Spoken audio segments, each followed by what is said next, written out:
Bapak Ibu, struktur kurikulum tentu ini tugas saya wakil kurikulum untuk menyusun ya fase E sampai dengan fase F. Kemudian analisis capaian pembelajaran, produknya adalah tujuan pembelajaran. Kita nggak bisa mengajar apa-apa kalau ini belum kita lakukan. Jadi dasar awalnya ini ketika kita mau mengajar. Kan tupoksi kita mah ada 4 ya. Membuat perencanaan, melaksanakan pembelajaran, melakukan evaluasi, dan melakukan tindak lanjut. Kan pertamanya ini, merencanakan. Jadi, Bapak Ibu, ini Bu. Assalamualaikum warahmatullahi wabarakatuh. Ketemu lagi dengan saya Yusya Kamarullah dalam channel Education, Edukasi Tanpa Batas. Sahabat juga, pada episode kali ini saya akan meliput tentang seminar implementasi kurikulum Merdeka bersama Bapak Haji Sunario SPD MM. Silakan menyimak, cekidot. Terima kasih Ibu Yusya. Tinggi gunung tidak tergapai. Gunung biru jauh di seberang. Jika murid menjadi pandai, hati guru pun ikut senang. Dari tadi saya nyari gara-gara Ibu berpantun. Kalau orang fisika otaknya kotak, jadi susah nyari ini. Jadi saya di pulau pernah 1,5 tahun hanya menghasilkan 1 puisi. 1,5 tahun, bahkan sampai sekarang masih. Assalamualaikum warahmatullahi wabarakatuh. Waalaikumsalam. Selamat pagi dan salam sejahtera untuk kita semua yang sama-sama kita hormati Kepala SMA Negeri 14 Tangerang, salah nyebut Tangerang. Yang kami hormati, yang saya hormati Bapak dan Ibu Guru Wakil Kepala Sekolah beserta staf dan Bapak Ibu Guru yang hadir yang berbahagia. Puji syukur marilah kita panjatkan kehadirat Allah Subhanahu wa Ta'ala. Pagi hari ini saya dapat teman baru lagi di Tangerang. Kemarin saya di SMA Negeri 1 Tangsel, tempatnya Pak Adit sebelumnya ya. Untuk yang kedua kalinya, katanya ntar ada yang ketiga Pak, proyek khusus Pak, proyek aja. Karena kemarin nggak cukup juga waktunya. Karena ini materi pelatihan 8 hari Bapak Ibu, tapi harus dikemas dalam waktu 1 hari. Nanti Pak Ade akan ikut pelatihan 8 hari itu sebagai kepala sekolah penggerak. Bapak Ibu, hari ini kita sama-sama belajar ya tentang kurikulum Merdeka, di mana SMA Negeri 14 ini, SMA Negeri 14 tahun ini sudah menerapkan kelas 10-nya di kurikulum Merdeka ya Bapak Ibu ya. Alhamdulillah sudah banyak sekali yang menerapkan kurikulum Merdeka. Saya menerapkan kurikulum Merdeka angkatan pertama Bapak Ibu, SMA Negeri 86. Kan kepala sekolah penggerak nggak boleh dipindah, nggak boleh digeser sebelum dia 2 tahun. Saya udah 4 tahun di 86, akhirnya ditukar ya ke SMA 70. Kebetulan 70 juga sekolah penggerak. Jadi di DKI itu ada 10 sekolah penggerak angkatan pertama yang sudah menerapkan kurikulum Merdeka. Jadi kami di sana sudah ada kelas 11-nya Bapak Ibu.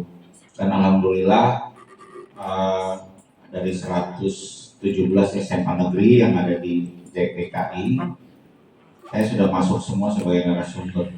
Ini kiblatnya DKI ini, jadi SMA 14 ya. Mudah-mudahan kita bisa sama-sama sharing tentang implementasi kurikulum Merdeka.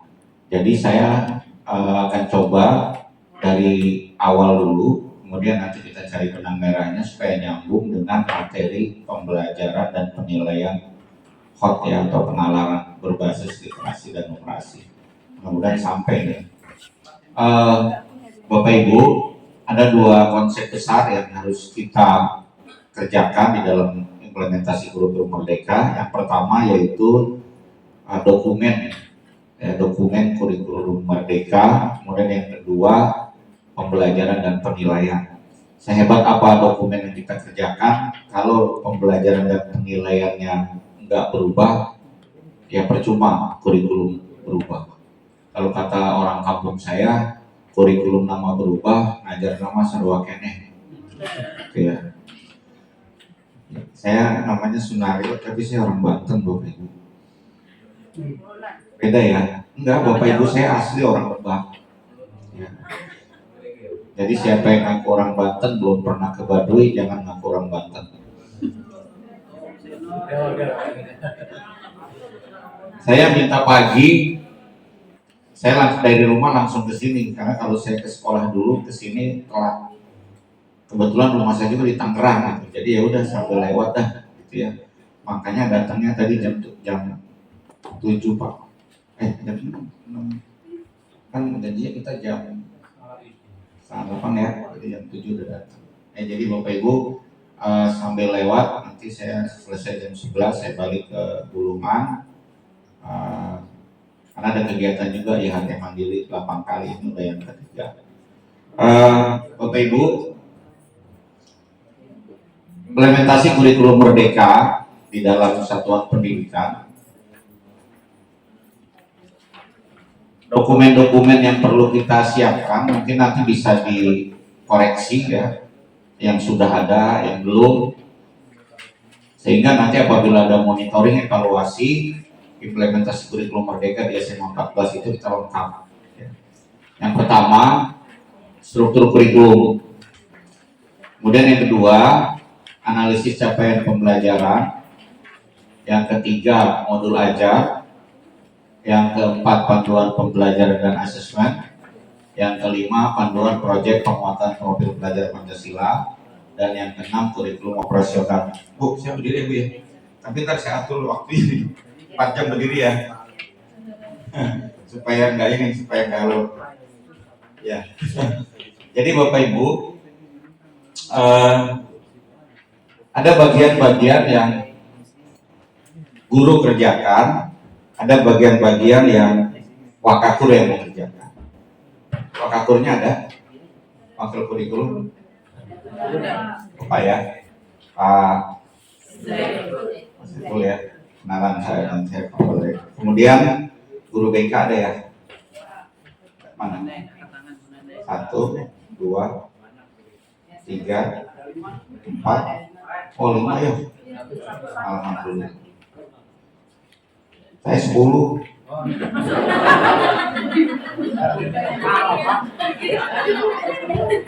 Bener. Sekarang udah 5. Di 70 itu 5 guru BK. Katanya mau datang lagi ke 3K, guru BK semua 5. Akhirnya di grup kepala sekolah yang butuh guru BK silakan ngacung saya gitu. Saya punya stok 5. Bagi-bagi Pak. Ada juga sekolah yang guru BK cuma 1, kewalahan nanti pada saat melihat mata pelajaran. Jadi kita bagi. Saya kebetulan rombel besar juga, 10 rombel. Kelas 10-nya, sini 9 ya. Sama. Tapi muridnya pasti banyakan sini. Nah, kalau DKI 36 nggak boleh, 36 titik nggak boleh ditambah.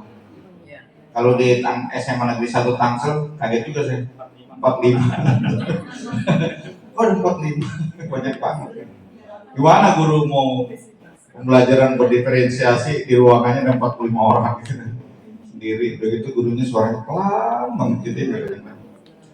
Bapak Ibu, struktur kurikulum tentu ini tugas saya wakil kurikulum untuk menyusun ya fase E sampai dengan fase F.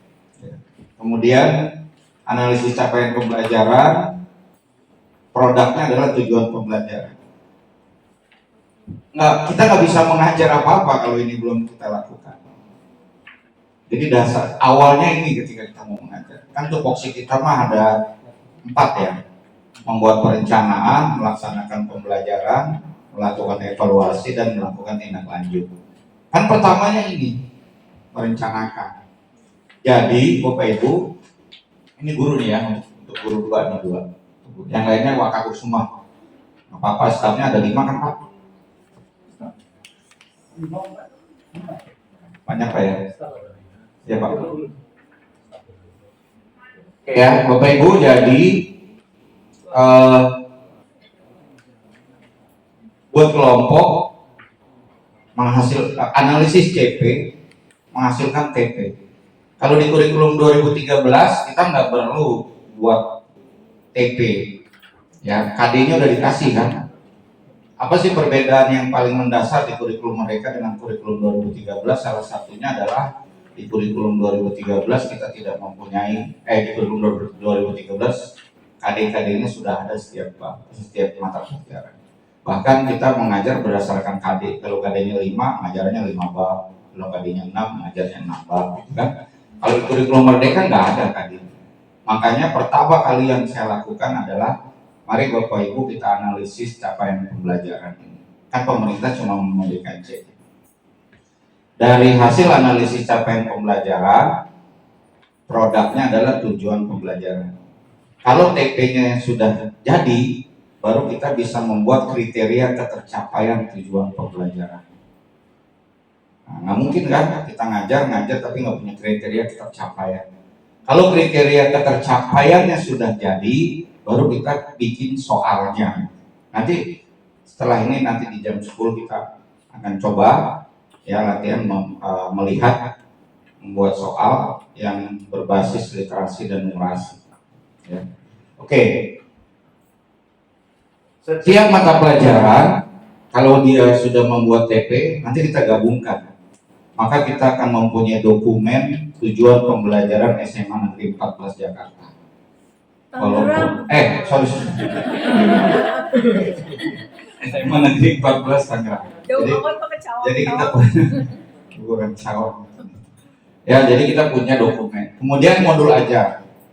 Ini bagian apa yang kita buat di sini nanti ada di dalam modul ajar.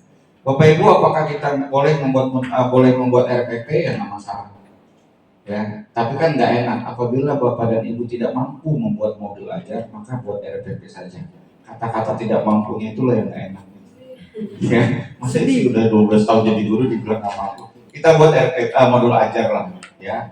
Apalagi di sini sekolah penggerak apa ya? Insya Allah. Angkatan 3 Bapak. Kepala sekolahnya penggerak mulai ya? Kepala sekolahnya. Angkatan 3. Ya, jadi Bapak Ibu ini implementasi kurikulum Merdeka, ya. Mandiri berubah. Ya kita ya Pak ya. Oke ya.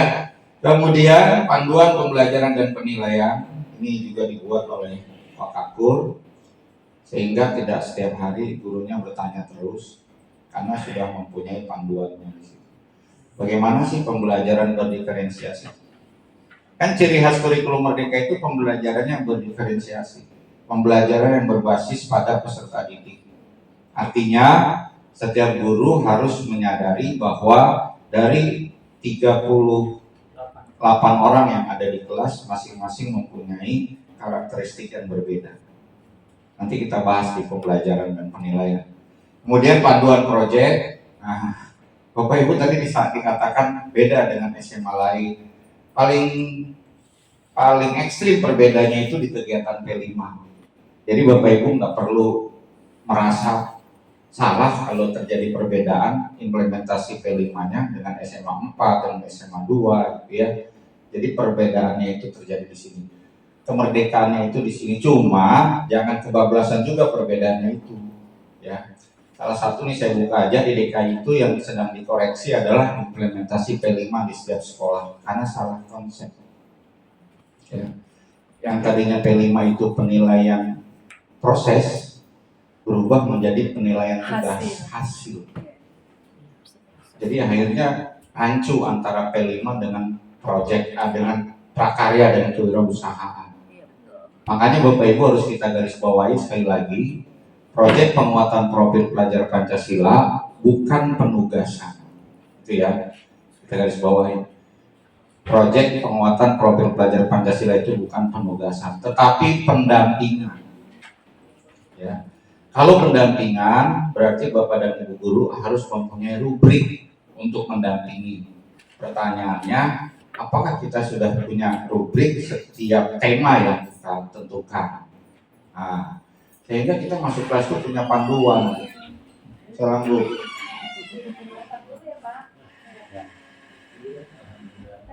Oke, lanjut ya. Yang keenam KWSP. kurikulum operasional satuan pendidikan. Tentunya ini beda dengan kurikulum tingkat satuan pendidikan. Lebih operasional, lebih singkat, nggak terlalu banyak hal-hal yang kan kadang-kala kita membuat KWSP ini cuma untuk sekedar menggugurkan kewajiban. Karena dikejar-kejar dinas, cepat-cepat kelar, ya akhirnya nggak terpola dengan baik. Makanya Bapak Ibu nggak usah, ini ada khusus sendirilah kita bahas, ya dengan ini sebenarnya. Oke ya Bapak Ibu. Oke, Bapak Ibu ingat nggak waktu pertama kali kurikulum Merdeka ini di launching? Ada judul berita di koran, bunyinya begini. Nadiem menghapus jurusan atau peminatan di kurikulum Merdeka. Ciri khas kurikulum Merdeka itu, semangatnya kurikulum Merdeka itu, yang pertama adalah kurikulum Merdeka tidak mengenal penjurusan atau peminatan. Jadi Bapak Ibu jangan keceplosan ngomong sama anak, ngomong sama orang tua, jurusan peminatan. Kurikulum Merdeka tidak mengenal penjurusan dan peminatan mulai dari kelas 10 di fase F sampai seni budayanya 90. Coba kamu main gitar, nggak bisa. Karena bukan seni musik, tapi seni budaya. Makanya kalau di kurikulum Merdeka, kalau di sini menerapkannya seni musik, tulisnya seni musik. Anak dapat nilai 90, yakin anak itu bisa main musik. Beda sama bahasa Inggris. Saya belajar bahasa Inggris 3 tahun di SMP, 3 tahun di SMA. Kagak bisa saya ngomong bahasa Inggris. Apa ya? Oke, di 14 ada seni apa? Budaya lagi. Seni rupa. Seni musik. Seni rupa ya. Kasihan juga ya anak yang nggak bisa melukis. Pasti dia nilainya jelek. Karena pelajaran paling susah itu seni rupa. Bapak Ibu percaya nggak pelajaran paling susah seni rupa? Percaya Pak, Saya Bu ya. Kalau nggak percaya nanti di akhir acara Pak Ade, Bapak dan Ibu guru kasih kertas lembar, suruh gambar bebas. Itu nggak jauh dari gunung. Iya, Gunung 2 Bu ya. Tengahnya ada matahari, ada jalan, kiri kanannya ada sawah. Nanti hasilnya diparaf Bu. Ya karya siapa, SMA 14, tanggal sekian. Sampai rumah cocokin dengan anak cucunya yang PAUD. Sama. Bapak Ibu, pembelajaran berbasis pada peserta didik itu ciri khas. Ibu bisa main musik? Bisa. Ibu seni rupa? seni budaya Pak, seni budaya. Tapi seni rupa, base dasarnya Seni tari. seni tari. Wah, multi talent dia. Bisa melukis, bisa main musik, bisa menari. Masih gratis Pak. Ya. Ibu, bener Bu. Wah, pokoknya di rumahnya nggak pernah berantem nyanyi. Iya, aduh. Ya enak Bu kalau punya istri hobinya seni. Iya, iya Bu ya. Katanya apa tadi? Seni ya. Tadi Ibu ngomong apa tuh? Pokoknya ada istilah itu. Kalau ingin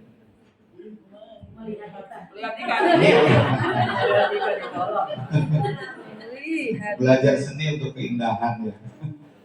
Jadi Bapak Ibu, ini pengalaman lain, best practice nih. Di SMA 86, saya belum di 86. Sekolah penggeraknya saya waktu itu di 86 angkatan pertama. Di sana ada satu guru namanya ada guru seni musik, guru seni budaya tapi basicnya musik. Tapi begitu kurikulum Merdeka diterapkan, saya nyari guru seni rupa. Saya nyari guru seni rupa, dapat. Kenapa? Supaya anak yang bisa melukis tapi tidak bisa main musik, nilainya nggak jelek di rapot.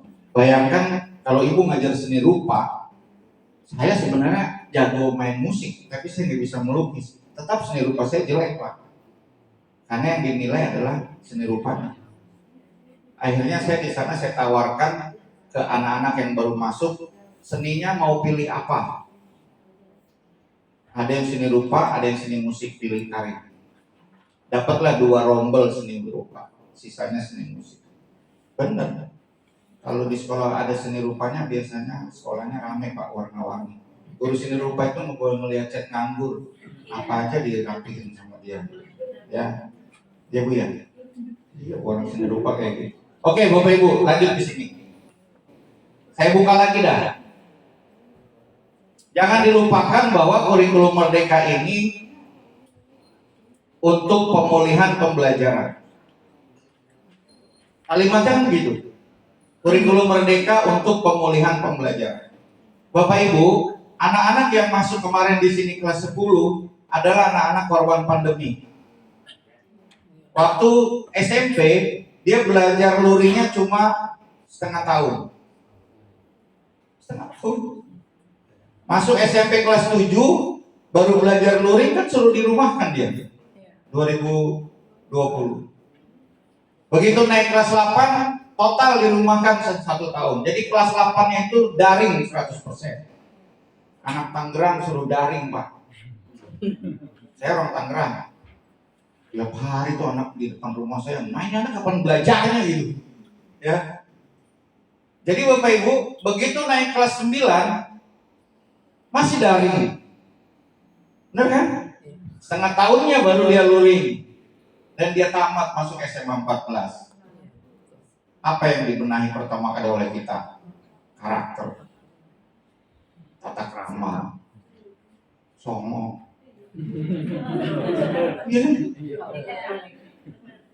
Mau guru diem, Magernya Pak. mager, nanya mulu. Bu, masjid mana Bu? Itu masjid Nogedeno. Kayak apa masjid itu gedenya masjid? Buka pan pulang. Bukan bang pulang. Karakter dibenahi pertama kali saya itu masuk. Ada namanya BIMTEK, pendidikan karakter khusus untuk anak-anak. Itu pertama. Nah, anak-anak yang seperti itu, kalau kita masih menerapkan kurikulum 2013, ketika dia daftar di kurikulum 2013, pertanyaan pertama apa yang kita ajukan?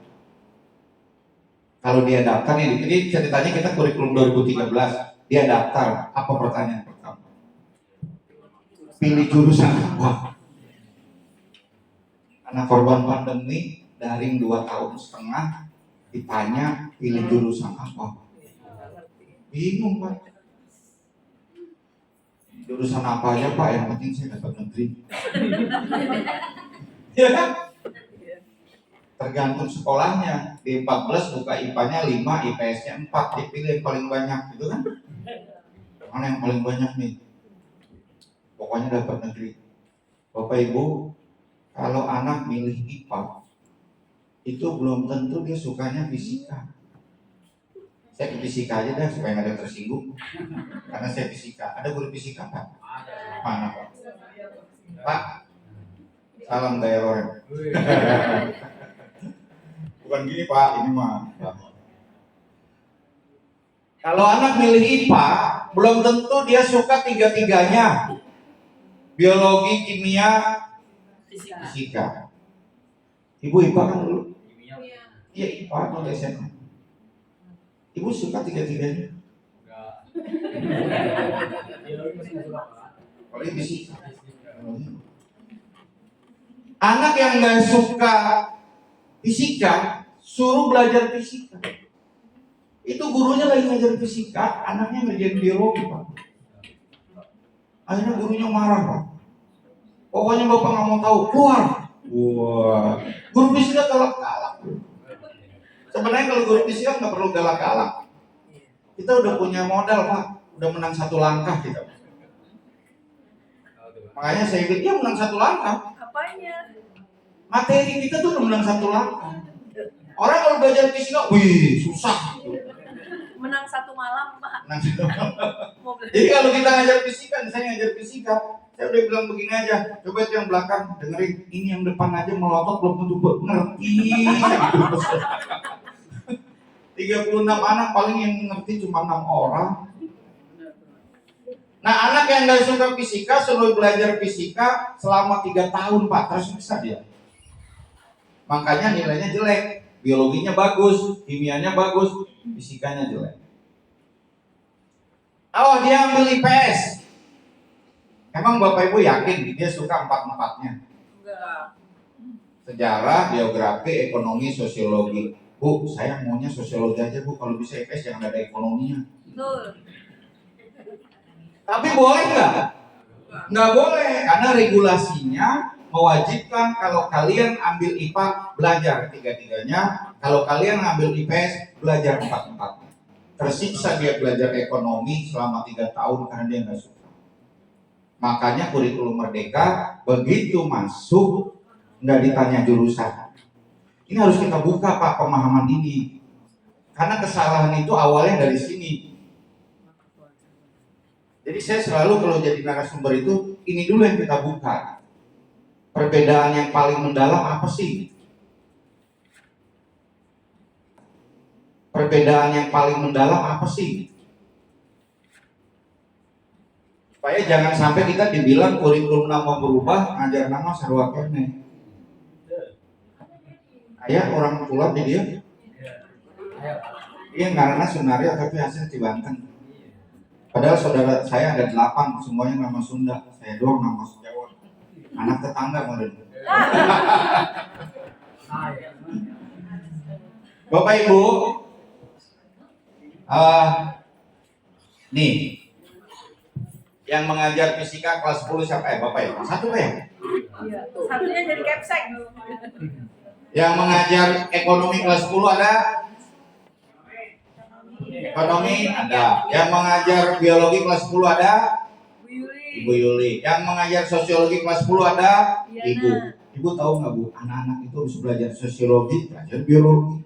Harus belajar biologi, belajar geografi. Ini sekolah mau apaan sih? Betul Pak. Ya ada kan itu. 15 mata pelajaran anak korban pandemi Pak. Iya. Jangan kan 15 mapel, 3 mapel aja teler ya. 15 gurunya pingin anaknya itu pintar. Kan nggak mungkin. Guru biologi masuk, pokoknya ibu nggak mau tahu kamu harus belajar biologi. Kalau nggak belajar biologi tersesat kamu hidupnya nanti. Wah. Guru agama masuk, bapak nggak mau tahu kamu harus belajar agama. Kalau nggak belajar agama masuk neraka nanti kamu. Wah. Gitu. Guru matematika masuk, guru fisika masuk, kamu harus belajar fisika. Nggak lengkap hidup kamu kalau nggak belajar fisika. Wah, ini semua orang kalau bagi-bagi guru. Pak itu anak-anak pandemi itu 15 mapel sampai rumahnya guru pada kenapa ya guru-guru? Oke, sekarang kita balik. Bayangkan itu adalah anak biologis kita di sekolah sana. Benar kan Bu? Iya. Dari jam 6:30 sampai jam 3 sore sampai rumah diomelin sama emaknya. Stres Pak. Kenapa? Karena semua guru belum memahami konsep kurikulum merdeka dasarnya. Ada Pak, guru matematika ngajarnya seperti K13. Guru fisika ngajarnya seperti K13. Dikasihlah gerak lurus, gerak lingkar, turunan V sama dengan dx per dt. Boro-boro Pak, dx per dt 2 bagi setengah aja 1. Coba aja. Oleh sebab itu Bapak Ibu, di sini jelas bunyinya nih. Ayo kita sama-sama. Di kelas 10 peserta didik menyiapkan diri. Jadi baru orientasi Pak kelas 10 ini. Nanti startnya fase F. Baru tuh kerasa belajar fisikanya, baru kerasa belajar matematikanya di fase F. Kalau di kelas 10 mah udahlah Bapak Ibu, ngajar yang enak, nyaman, perkenalkan, apalagi mata pelajaran di SMP nggak ada. Guru sosiologi masuk dengan PD-nya, Bu sosiologi itu apaan? Di SMP nggak ada Bu. Kimia masuk, nggak ada di SMP pelajaran kimia. Oh, mata pelajarannya susah, ngajarnya nggak enak, marah-marah mulu, sering nggak masuk, nggak dipilih nanti yang anak-anak. Bener, nggak dipilih. Kecuali guru bukan guru pilihan ya, bukan guru pilihan itu agama, Pancasila, bahasa Indonesia itu bang, bukan orang pilihan. Kalau kita orang pilihan Bu. Kita penuh tantangan Bu. Jadi bener Bu, nih guru ini nih, ini penuh tantangan. Kalau ngajarnya nggak enak, materinya susah, sering nggak masuk, marah-marah mulu, nggak dipilih. Bener, anak-anak sekarang subjektif kadang-kala. Pak, saya senang sifat kimia, cuma saya nggak senang sama gurunya. Kan ada gitu. Pak, saya senang sama fisika, saya nggak suka sama gurunya, gimana Pak? Nggak milih Pak. Oh, kita paketin aja. Jangan, 14 jadi contoh nanti bagi sekolah lain di Tangerang. Oh, wakakurnya susah ngatur jadwal. Ya itulah makanya diangkat wakakur. Ngatur jadwal. Gitu. Kan ada tunjangan wakakur ya Pak. Asik. 11 juta. Sorry. Itu kepala sekolah. Saya ngomong di kelewatan nih.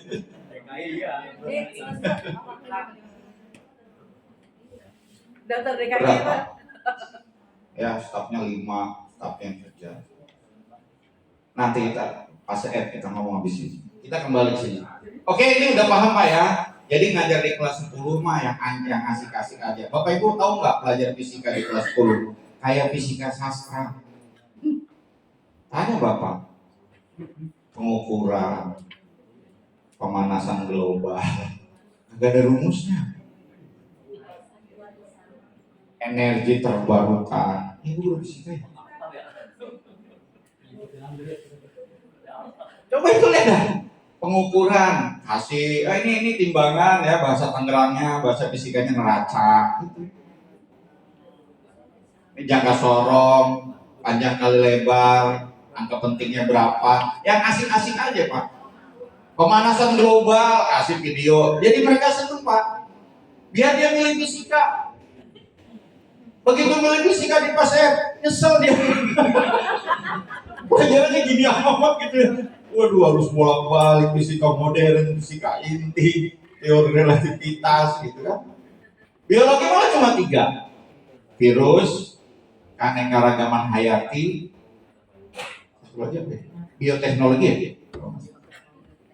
Yang gampang aja dulu. Kenalan Pak dengan anak-anak kelas 10. Ini mah badannya doang gede Pak, sama umurnya tua. Kelakuan mah kayak anak-anak. Iya. Gurunya juga. Gurunya keberlamaan pandemi. Ya, karena gurunya senang ngajar daring Pak. Karena nggak perlu pakai parfum, nggak perlu pakai bawahan. Sambil masak. Jilbabnya sari semua, dalamnya kaos. Sambil Kayak gini suruh nih jilbabnya nih. Sambil masak. Ingin masak gitu ya. Anak-anak, ibu tutup layar dulu ya bentar. Kang sayur lewat.